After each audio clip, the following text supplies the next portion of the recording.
We've taken some bit of time, but we want to start by informing the public that there is relative calm restored in the Greater Masaka region.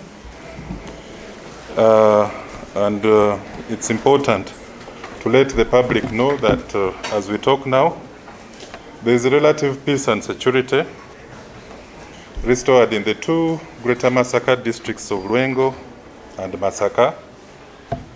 You are all aware the last incident, which was an attempt by the Panga Wielding assailants, was made on Nachanzi Maria Yosefu, aged 61, in Chotera. And it is now up to 10 days with no incident of attack by Panga Wielding assailants in these two districts. Even the threats of anonymous letters in the area have tremendously reduced. We, however, still have information that there are still some residents who are living in fear and frustration, but we would like to assure them that the joint security task teams are trying their very best to put an end to the senseless acts of violence that claimed a total of 26 innocent lives.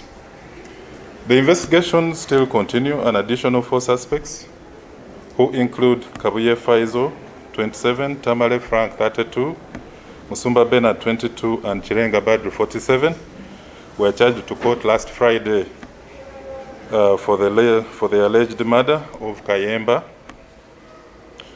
And in our expansive investigations, we also managed to round up 4 more suspects whose names we can't release. For now, we tracked them down and arrested them from Kampala in connection with the vicious killings. So, as the security agencies, we continue to maintain increased presence in these 2 districts and the neighboring districts in close coordination with local leaders, politicians, community groups, the media, among others. We are monitoring the situation and remain united in support for crime reduction and safety. Our major priority right now that there is a marked reduction in incidents of attack is us pursuing all investigative leads and tracking down some of the remaining culprits who form part of the vicious gang that was behind these attacks. So in our continued assessments and risk analysis, we have mobilized the community proactively to help prevent further harm to the elderly and other vulnerable persons. We've also given a number of security tips in the massive mobilization that our community liaison officers and political commissars have carried out. There was one of a political leader there, a local leader, who was advocating for a strong arm of policing, rallying the locals to take up arms in form of to arm themselves with pangas, spears, bows and arrows. And we ask them to refrain from this because it can easily lead to further acts of violence. We want to assure the residents that we as the security agencies are doing everything necessary to further restore calm, safety and security. And there is no doubt with the amount of good work that we've done so far. So we want to ensure that everybody, including the family members who lost their loved ones, residents who lost their livelihoods, get total justice. Even the suspects whom we've arrested and charged to court, we are going to ensure that there is a very fair and speedy trial during the process of hearing.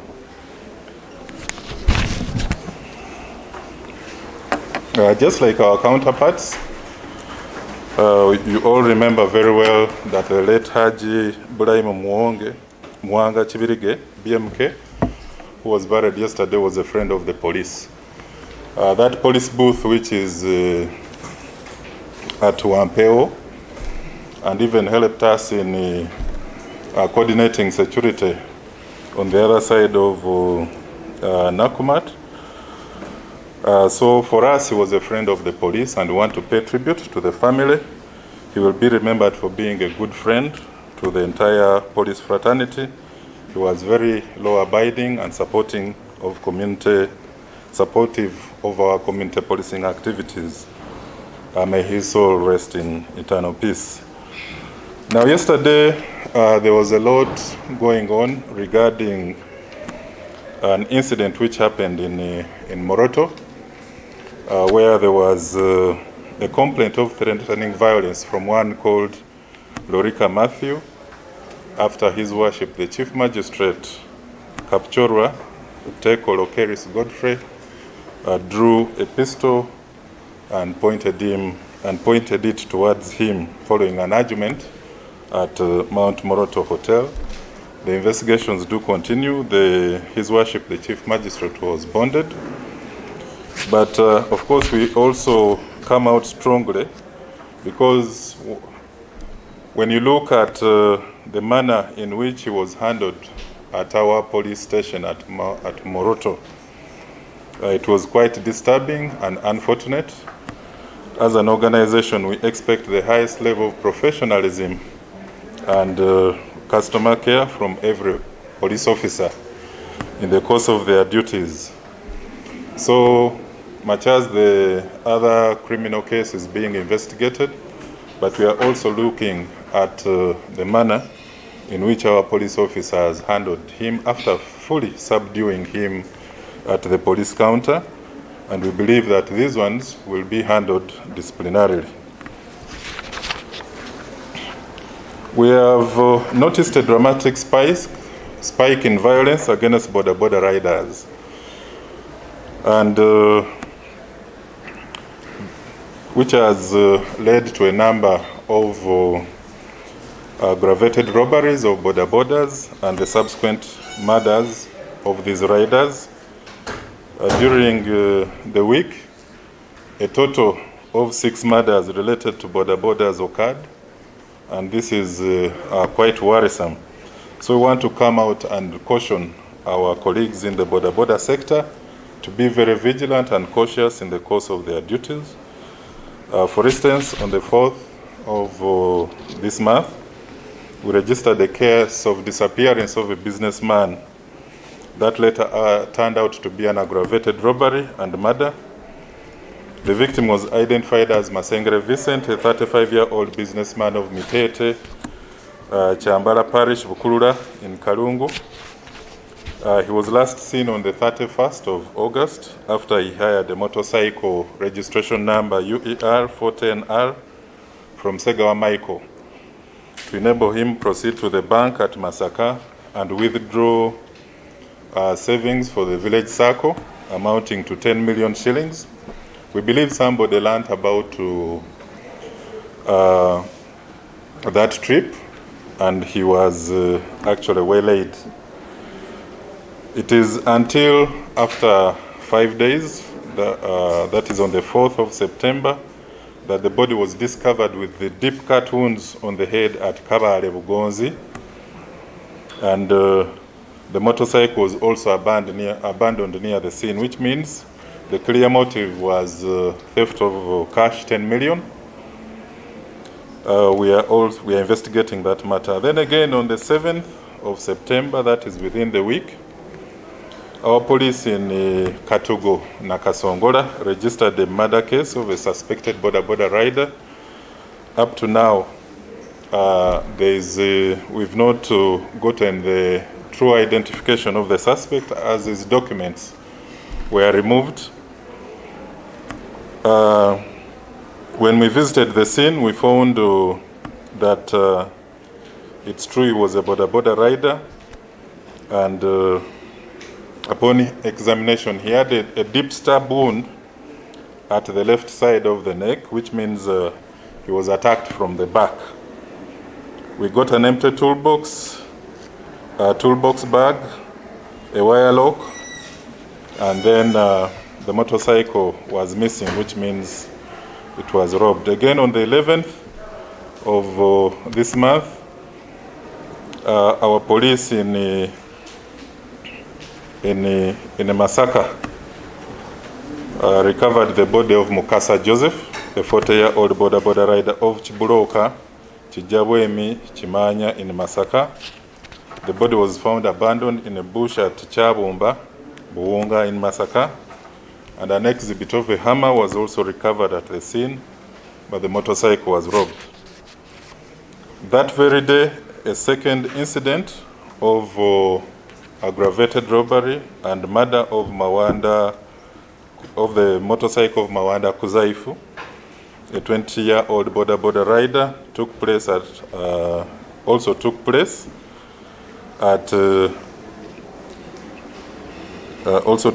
and the body was recovered from the same place, that is at Chabumba, Buunga in Masaka.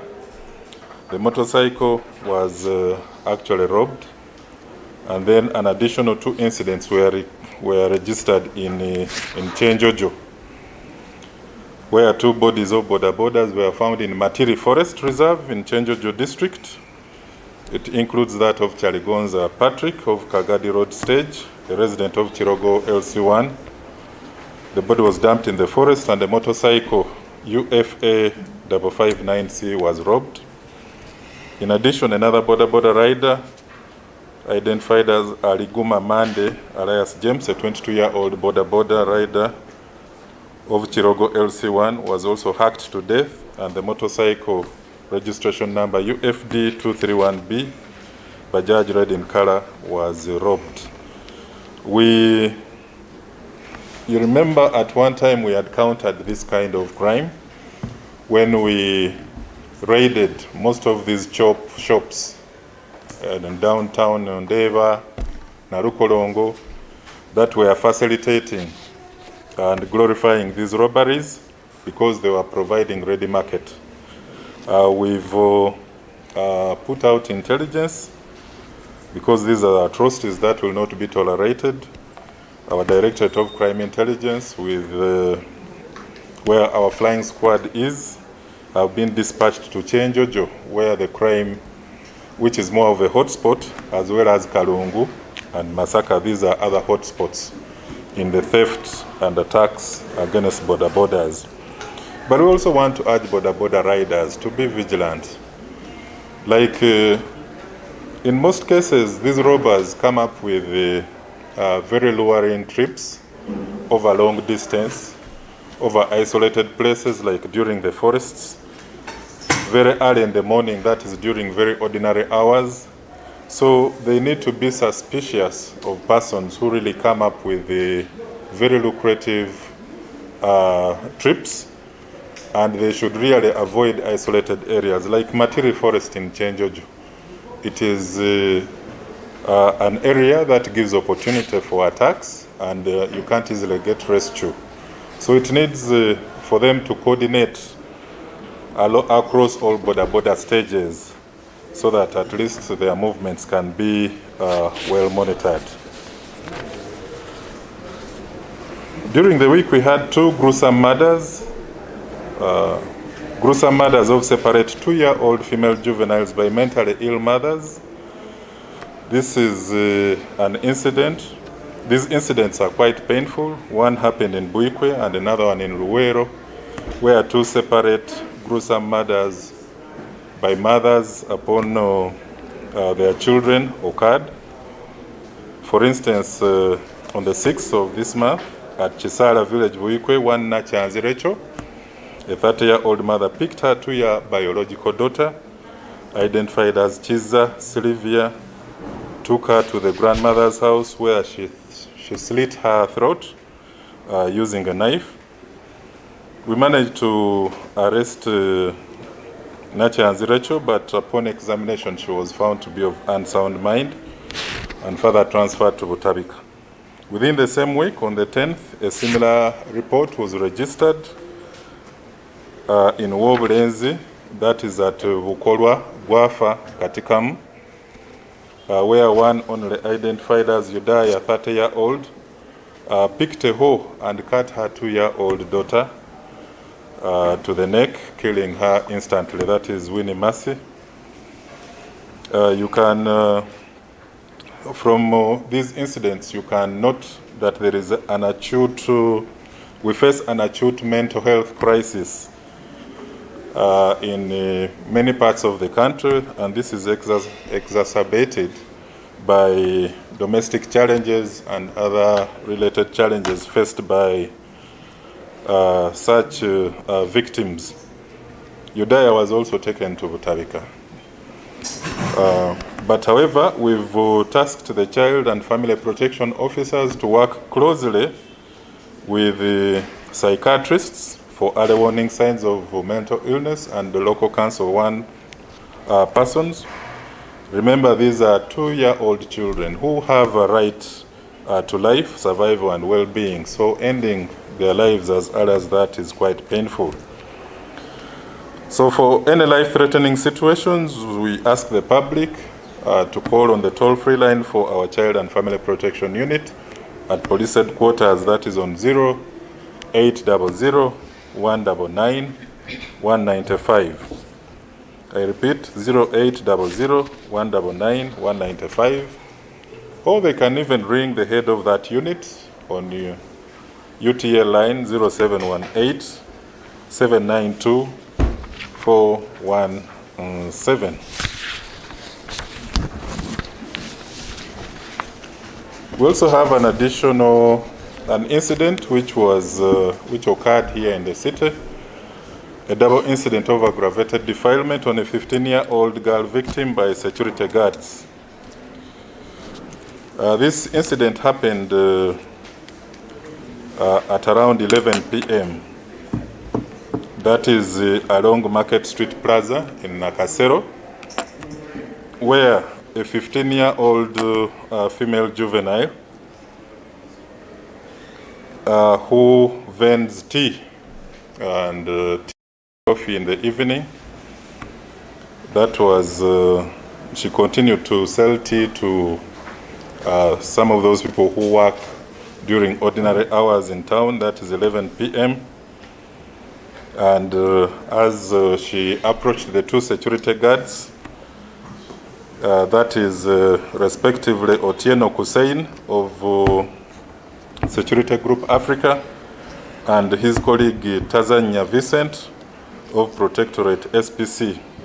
They instead dragged her inside the gate and forcefully defiled her in turns. Then they chased her and onto the streets. The helpless victim was rescued by a good Samaritan and who found her around ShopRite and took her to Nakasero Police. We want to thank our 99 because they responded and arrested these two security guards. These are incidents which clearly reveal how girl victims are vulnerable and targeted by sexual predators. So we want to thank that good Samaritan and our 99. But again, this is a 15-year-old. And 11 p.m. is a very ordinary hour, even past the curfew of 7 p.m. by 4 hours. And then you find the guardian's parents still leaving a girl who is vulnerable as this, going out in the night like that. So we want to trace the guardian or parents and also interrogate them. Why should they place the victim in such a vulnerable position? Then during the course of the week, we managed to effect some arrests of those who were violating and flouting the provisions of curfew and the partial lockdown. A total of 1,387 persons were arrested, 728 were cautioned, 389 were taken to court, and 26 are still pending court. Motor vehicles, a total of 1,051 were impounded. We issued EPS tickets to 853 motorists. We cautioned 147. We still have 9 vehicles that are unclaimed.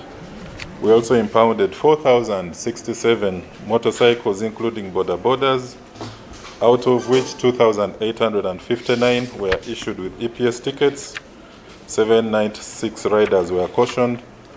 400 motorcycles are still parked at the station.